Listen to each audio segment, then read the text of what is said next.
Hello everyone, welcome to all Unacademy live IIT JAM channel. और आज हम CUET PG का एग्ज़ाम सॉल्व कर रहे हैं। तो बेसिकली ये CUET पीजी 2023 और ये हमारा जो है पार्ट नंबर 3 है। इससे पहले मैंने 2 पार्ट कराए हैं जिसमें क्वेश्चन नंबर 25 से लेकर 65 तक क्वेश्चन सॉल्व हो चुके हैं। आज हम 66 से लेकर क्वेश्चन नंबर 80 तक क्वेश्चन को सॉल्व करेंगे, राइट। तो चलिए फर्स्ट क्वेश्चन की तरफ चलते हैं। सबसे पहला क्वेश्चन है गिवन बिलो एसेरेशन और रीजन का क्वेश्चन है। कहता है halogenation of the 2 methyl propane. अगर आपके पास 2 मिथाइल प्रोपेन है लाइक दैट, यहाँ पर आपके पास क्या है, मिथाइल है और इट्स अ प्रोपेन। एक हाइड्रोजन कम होगा यहाँ पे CH3 आ गया। अगर 2 methyl propane give that a minor product और ये वाला मेजर प्रोडक्ट वो दे रहा है विद अ क्लोरीनेशन। अगर आप यहाँ पे इसकी क्लोरीनेशन कर रहे हो तो क्लोरीनेशन पे आपको एक माइनर और एक मेजर मिल रहा है, ठीक है। Giving a larger amount of the minor product than the bromination. Chlorination और ब्रोमिनेशन में डिफरेंस बता रखा है, ठीक है। ये तो एसरेशन हो गया। अब रीजन देखते हैं। कहता है tertiary free radical are more stable than primary. देखो रीजन आपका क्या है, रीजन इसके लिए सही नहीं है ना, इसके लिए रीजन सही नहीं है, बट रीजन अपने आप में सही है। तो रीजन जो है वो करेक्ट है, पर ए के लिए करेक्ट नहीं है। ए अपनी जगह पे सही है। आप लिखोगे ए और आर आपका ठीक है, पर R is not the correct explanation. तो इसका बी आंसर लगाना था, ठीक है। इसका जो करेक्ट आंसर लगाना था वो बी लगाना था, because this is the primary product and this is your tertiary product. But यहाँ क्लोरीनेशन और ब्रोमिनेशन की बात हो रखी थी, आर उसका करेक्ट एक्सप्लेनेशन नहीं है। सो नेक्स्ट क्वेश्चन देखते हैं जिसमें आपको बताया गया है कार्बाइड का सवाल है। कहता है एल्यूमिनियम 4C3 और Be2C है आपके पास, और आपको बताना है कि यहाँ पे अगर आप इनका हाइड्रोलिसिस करते हो तो आपको क्या प्रोडक्ट मिलता है। आपको इनका हाइड्रोलिसिस करके प्रोडक्ट बताना था। Basically aluminium 4C3 IIT jam 2018 में भी क्वेश्चन आया हुआ है। आप इसका हाइड्रोलिसिस करोगे तो आपको क्या मिलेगा, मीथेन मिलेगा। You are sure about that, आपको मीथेन मिलेगा, ठीक है। तो इसके बाकी दूसरा कौन है आपके पास इसमें, एक सेकेंड।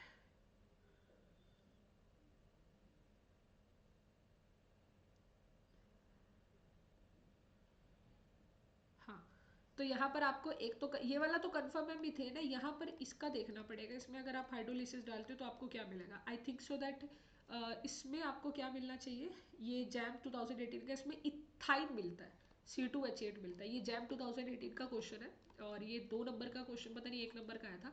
इसका जो करेक्ट आंसर आएगा वो क्या आएगा, this is the CH4 and this is C2H8। तो मीथेन और इथाइन क्या है आपका, एल्यूमिनियम के साथ आपको बताना है, एल्यूमिनियम के साथ आपको बताना है। बट दूसरा है बेरिलियम कार्बाइड के साथ। C2H2 इथाइन मिलना चाहिए, ऐसा कोई ऑप्शन नहीं है। बट फिर इसका मतलब ये मिथेन ही देगा आपको। हाँ, ये मिथेन ही देगा आपको, ठीक है। इसका सेकेंड ही ऑप्शन लगा क्या हो गया आप इसमें, क्योंकि और ऑप्शन दे नहीं रखा ना। इथाइन तो कैल्शियम कार्बाइड के साथ आएगा, ठीक है। और ऑप्शन गिवन नहीं था। अब ये क्वेश्चन आ गया ट्रेंगुलर। आपको क्या निकालना है, मॉल फ्रैक्शन निकालना है। किसका निकालना है, the mall fraction, the mall fraction of x by at the point ई पर कितना मॉल फ्रैक्शन होगा आपको ये निकालना है, ठीक है। आपको क्या निकालना है, ई पर मोल फ्रैक्शन कितना होगा ये फाइंड आउट करना है।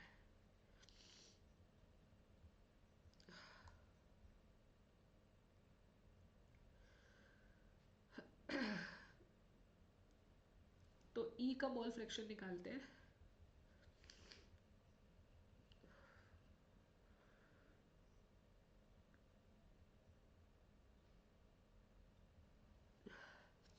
ई पॉइंट है,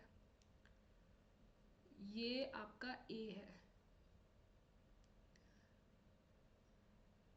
ए, और बी का है, नीचे वाला बी है। सी कहाँ पे है, इधर वाला सी है ना।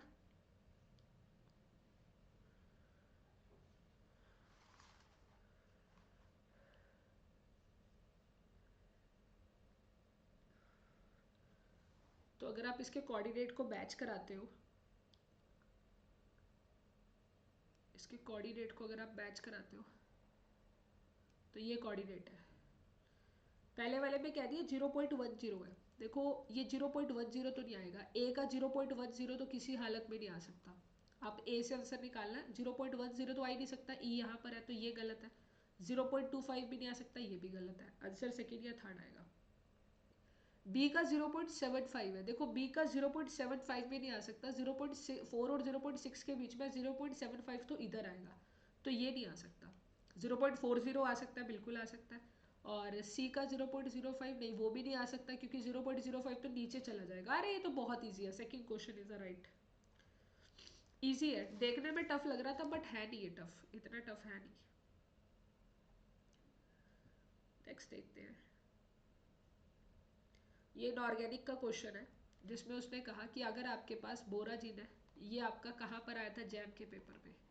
ये जैम के पेपर में 2 साल लगातार आया, 2021 में भी और 2022 में भी। तो सीयूटी वाले बच्चों, जैम का पीवाईक्यू लगा कर जाना बहुत इंपॉर्टेंट है, बहुत ज़्यादा इंपॉर्टेंट है। साथ में आपने HCl डाल दिया तो क्या बनेगा, B3N3 एन क्लोरो प्रोडक्ट बनेगा, मिक्सचर बनेगा, पी प्रोडक्ट बनेगा, एन क्लोरो प्रोडक्ट बनेगा। सॉरी।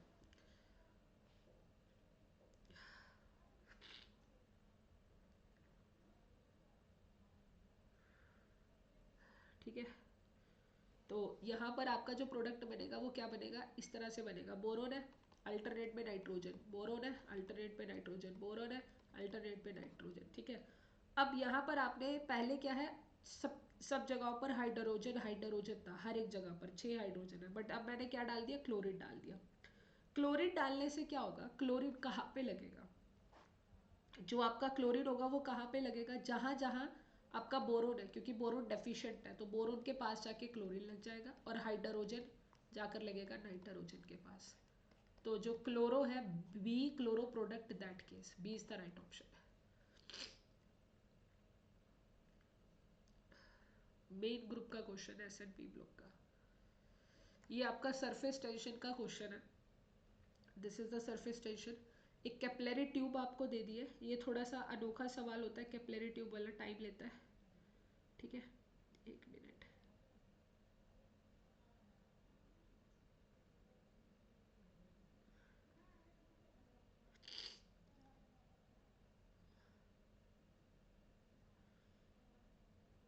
आप इसे रीड आउट करें क्वेश्चन को।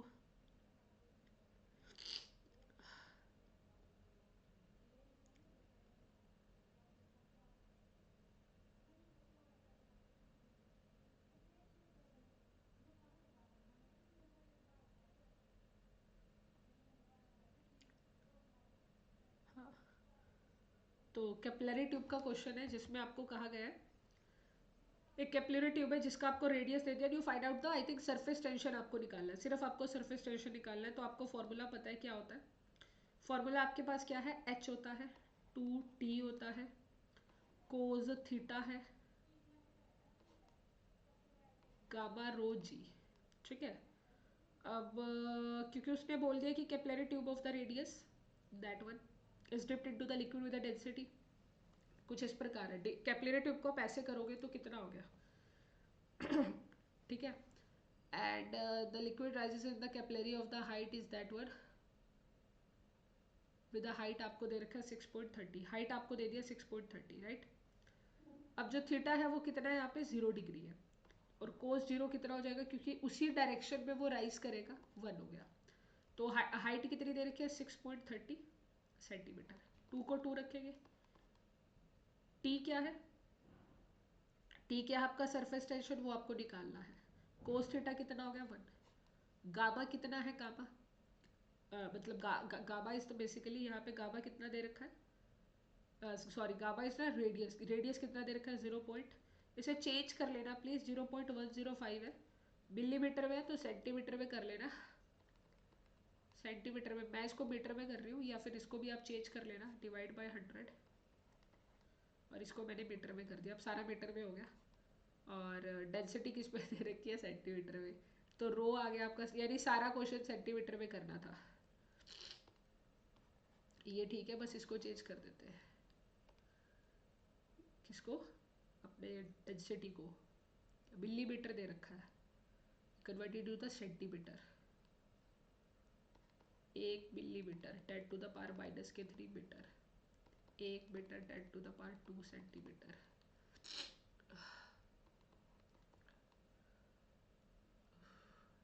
10⁻⁻1 ही बनेगा, फिर 0.105 ही रहेगी।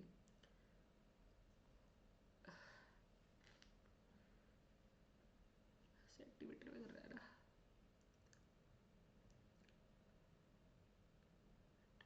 -1 बनेगा, -1 सेंटीमीटर, 10⁻⁻1 सेंटीमीटर, तो इट्स 0.105 इंटू 10⁻⁻1। यहाँ पे आ जाएगा डेंसिटी डेंसिटी कितना है 0.79, और ग्रेविटी कितनी देर के 980। इसे सॉल्व करो, टी का वैल्यू आ जाएगा डाइट्स पे। वेल आप कैलकुलेशन सॉल्व करना चाहेंगे कि हमारा आंसर आया नहीं आया।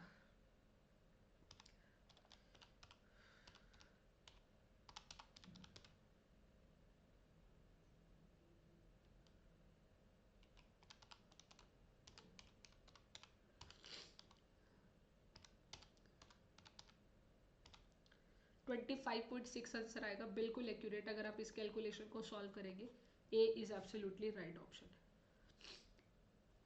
इसका जो करेक्ट ऑप्शन आएगा वो आपका 25.26 इज द राइट ऑप्शन, 25.6, ठीक है।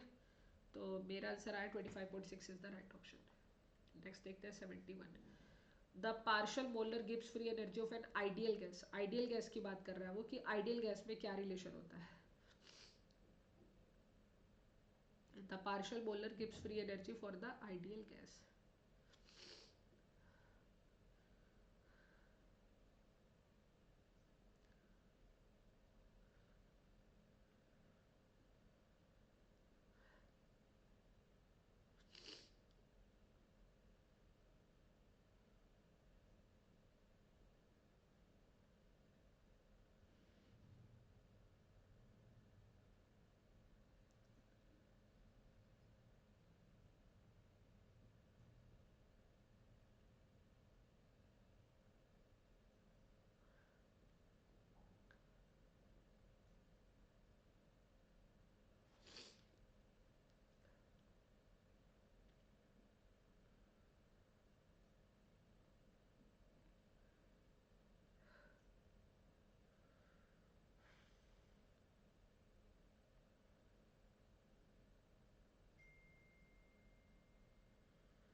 partial molar partial molar for the Gibbs free energy।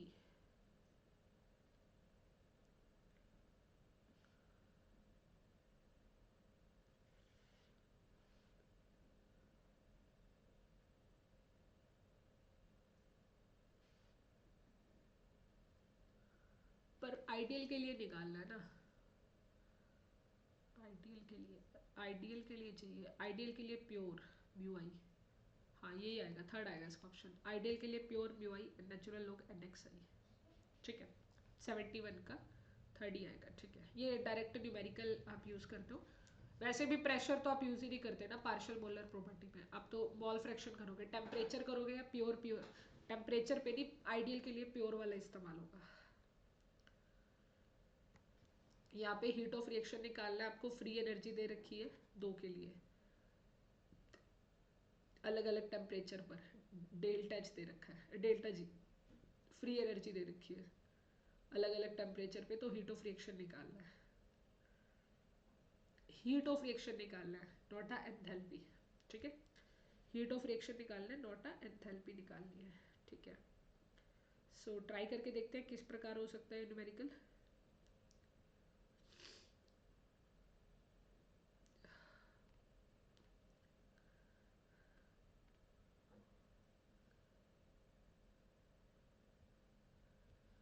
अब मेरे को क्या पता है, डेल्टा जी पता है किसके बराबर होता है, डेल्टा एच के बराबर होता है, प्लस टी डेल्टा एस के बराबर होता है, टी डेल्टा एस,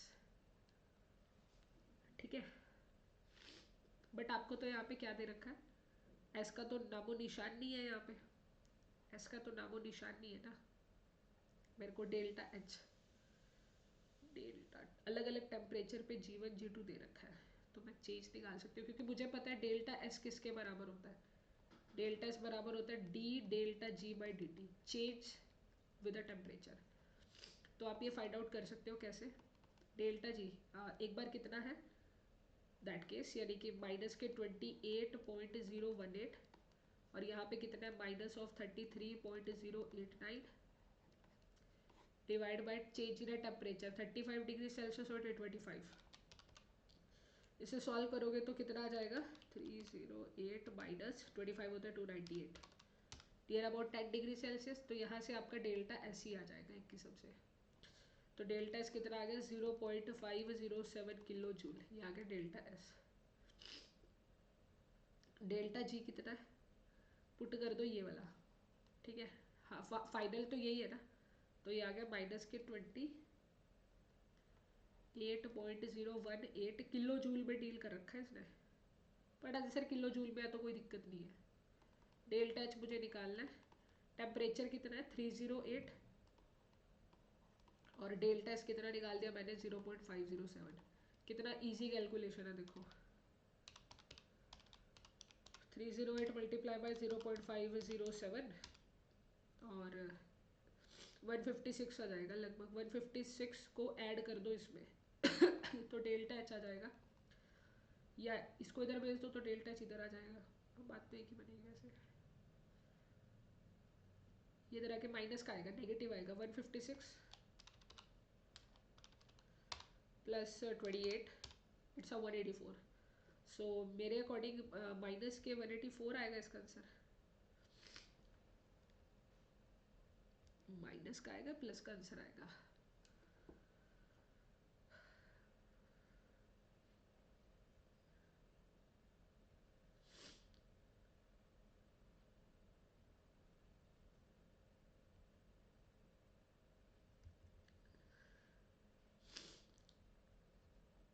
आंसर आपका माइनस आएगा प्लस आएगा, क्योंकि दो ऑप्शन है -84 और +84 आ तो रहा है, पर माइनस का 84 आ रहा है हमारा answer. The heat of the reaction निकालना है।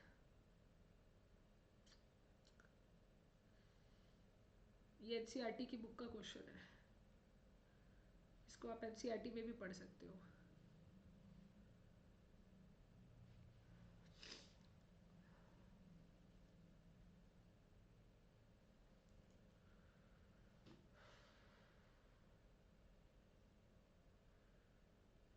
आई थिंक यहाँ पे ठीक है 33 28, ये तो प्लस का ही आएगा, पर हीट ऑफ द रिएक्शन आपको निकालना है ना। डेल्टा एच है यहाँ पे, उधर जाएगा तो ये माइनस का हो जाएगा। मेरे अकॉर्डिंग माइनस का 84 आ रहा है, बट अभी कंफर्म नहीं है, रुक जाओ।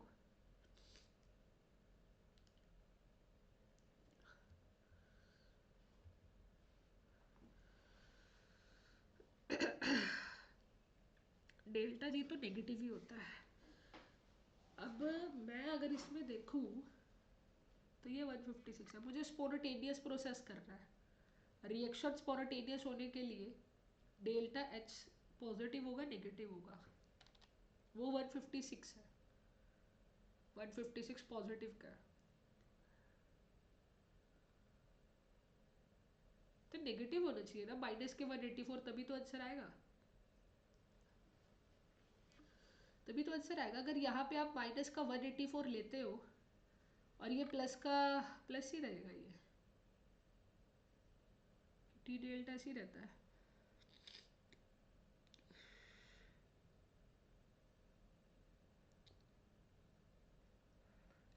मेरे अकॉर्डिंग इसका आंसर सेकेंड आना चाहिए, ठीक है। बाकी आप एक बार एनसीईआरटी की बुक में जरूर देखना कि उसने क्या दे रखा है। Next question, what is the weakest chemical force? कौन सी होती है सबसे बेकार केमिकल फोर्स?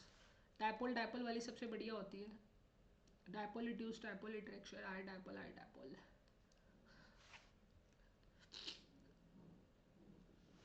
अकॉर्डिंग टू भी डायपोल रिड्यूस डायपोल, क्योंकि दोनों ही डायपोल को इंड्यूस कर रहे हैं आप।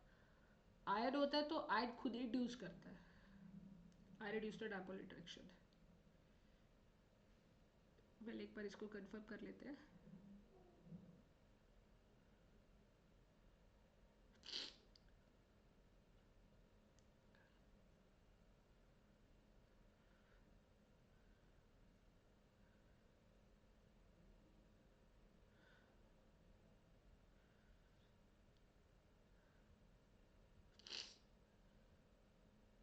या dipole induced is the dipole, या ठीक है सही है सेकंड, क्योंकि डायपोल भी नॉन पोलर से बनता है, ये वाला भी नॉन पोलर होगा, और नॉन पोलर सबसे वीक फोर्स होगी। ये भी इसने गलत लगा रखा है बच्चे ने। 74 mononitrophenol which is the more among the mononitrophenol which is the more acidic, ज्यादा एसिडिक कौन होगा? ऑर्थो वाला, बेटा वाला, या पैरा वाला? आपको पता है कि सॉरी यहीं पे लगा दिया मैंने तो वापस से, यू नो दैट कि आपका जो NO2 ग्रुप होता है ये कैसा ग्रुप होता है? इलेक्ट्रॉन विड्रॉइंग ग्रुप होता है, माइनस एम इफेक्ट शो करेगा। अगर आप यहाँ से हाइड्रोजन उड़ा देते हो, नेगेटिव चार्ज है, तो ये इसकी इलेक्ट्रॉन डेंसिटी को अपनी तरफ खींचेगा, यहाँ से भी खींच रहा है इलेक्ट्रॉन डेंसिटी को, प्लस जो मेटा वाला है, मेटा तो नहीं दे पाएगा क्योंकि मेटे वाला में तो क्या, मेटा पे तो इंडक्टिव इफेक्ट स्टिमुलेट करेगा ना, ये विड्रॉ कर रहा है, जितना ज़्यादा इलेक्ट्रॉन डेंसिटी खींचेगा तो इसका ऑर्थो आना चाहिए, इस वाले का ऑर्थो आंसर आना चाहिए। बट एक बार हम और कंफर्म कर लेते हैं अपना आंसर, कंफर्म करना ज़रूरी है ऑफिशियल आंसर की से। 74 क्वेश्चन ID।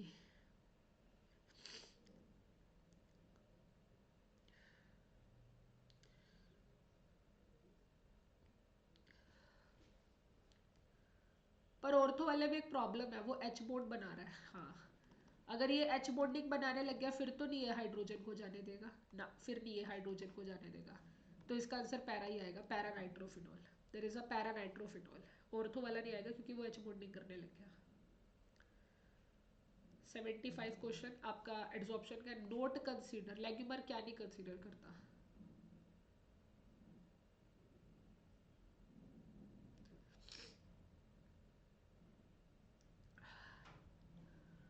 ये थोड़ा सा पढ़ने का क्वेश्चन है और कुछ नहीं है। लेग्यूमर की बातें हैं, 4 बातें उसकी, अकॉर्डिंग टू मी।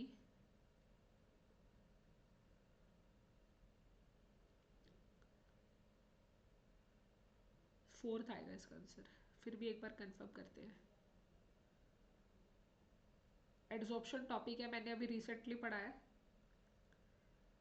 आप इसको वहां से भी पढ़ सकते हो। या 4th is the right option, ये वाली इनकरेक्ट है।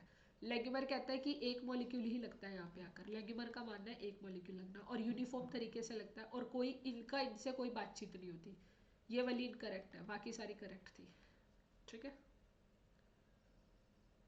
76 वेंटो फैक्टर बताना है। इस बार जैम 2024 में यहाँ से सवाल निकल कर आ रखा है, वेंटो फैक्टर आई बताना है। कितने आए ना यहाँ पे? 2। KCl में कितने हैं? 2। और K2SO4 में कितने हैं? 3। 2 2 3 4 is the right option. That's a very easy question, पहला सवाल जो बहुत, और इसने ये भी नहीं किया बच्चे ने, तो बहुत ईजी था। एलिंगन डायग्राम का क्वेश्चन आ रखा है, ये कहाँ से आया है? फ्रॉम द मेटलर्जी वाले टॉपिक से, मेटलर्जी के टॉपिक से आ रखा है। आपको मेटल ऑक्साइड और कार्बन मोनोऑक्साइड का बनाना है, तो ये डायग्राम मुझे बनाना पड़ेगा, लिंकम डायग्राम।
आपका लिक्विड डायग्राम, इसमें आपको जो बताना है ना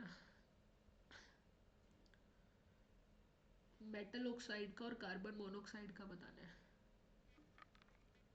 कार्बन मोनोऑक्साइड,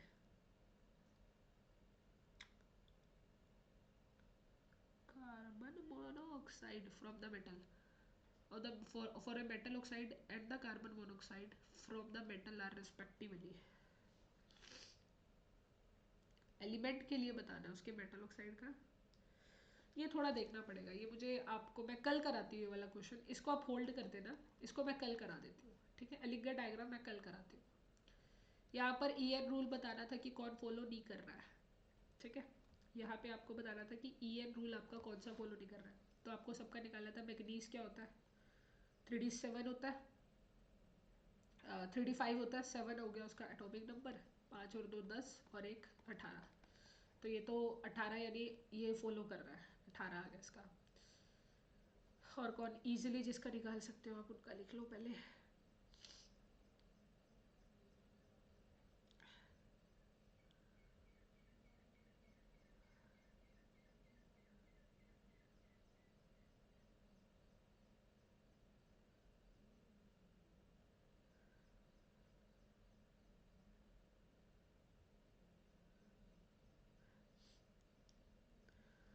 बट अगर मुझे उसका आंसर बताना हो ना आपको, अगर क्योंकि अभी देखो तो पॉजिटिव और नेगेटिव बनेगा, मैं इसको कल एक्सप्लेन कर दूंगी, लिंकर डायग्राम का एक वीडियो बना दूंगी ताकि आपको क्लियर हो जाए।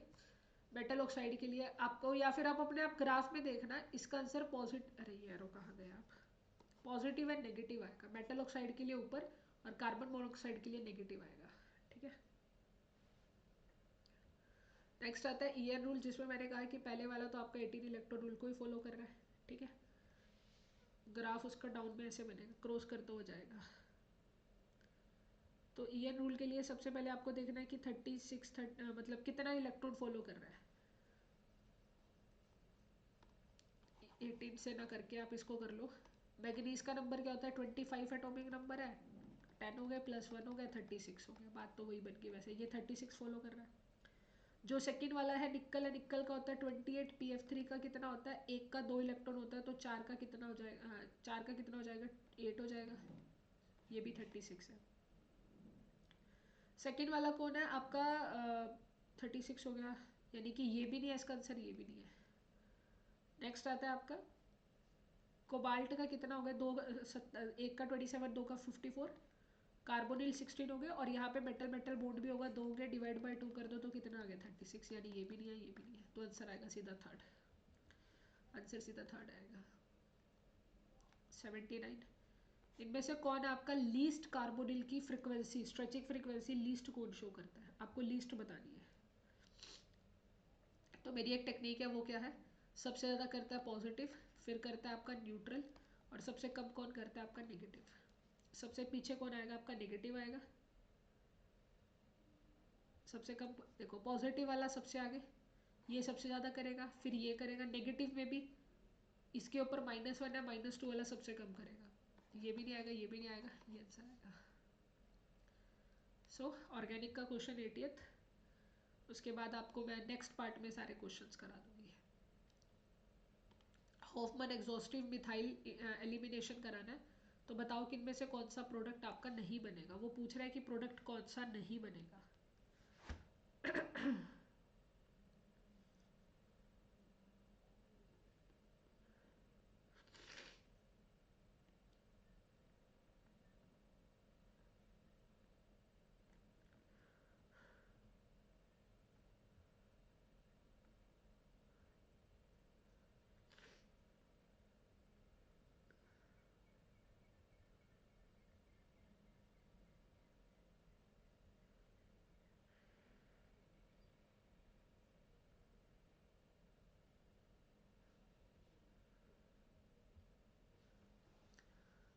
नाइट्रोजन है, नाइट्रोजन 1 2 3 4 5, ये आ गया 6 नंबर, 7 नंबर, 8 नंबर, 9 नंबर। तो अगर मुझे मिथाइलेशन करनी है तो नाइट्रोजन के पास मिथाइल लगेगा पहली बात तो, नाइट्रोजन के पास मिथाइल आके लगेगा। देखो इसका पहला आंसर तो आ ही नहीं सकता, उसके पास तीन तीन, ये रिंग ऐसे नहीं होगा। आंसर आएगा इनमें से, आंसर इनमें से आएगा, ठीक है। डबल बॉन्ड कहाँ पर आएगा, डबल बॉन्ड आपका कहाँ पर आएगा, नाइट्रोजन का बॉन्ड ब्रेक करोगे तो यहाँ डबल बॉन्ड आएगा, फिफ्थ और सिक्स्थ के बीच में बॉन्ड आना चाहिए, 1 2 3 4 5 6, ठीक है। फिफ्थ और सिक्स्थ या 4 और 5, एक सेकेंड,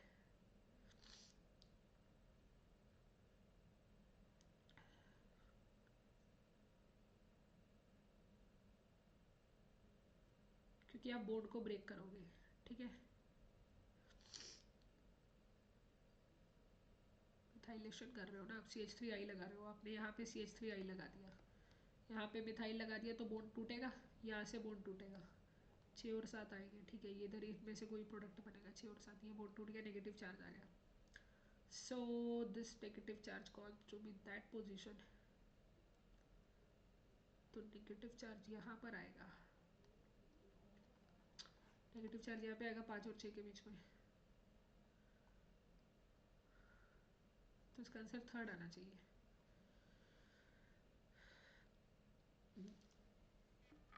5 और 6 के बीच में थर्ड आंसर आएगा इसका, ठीक है।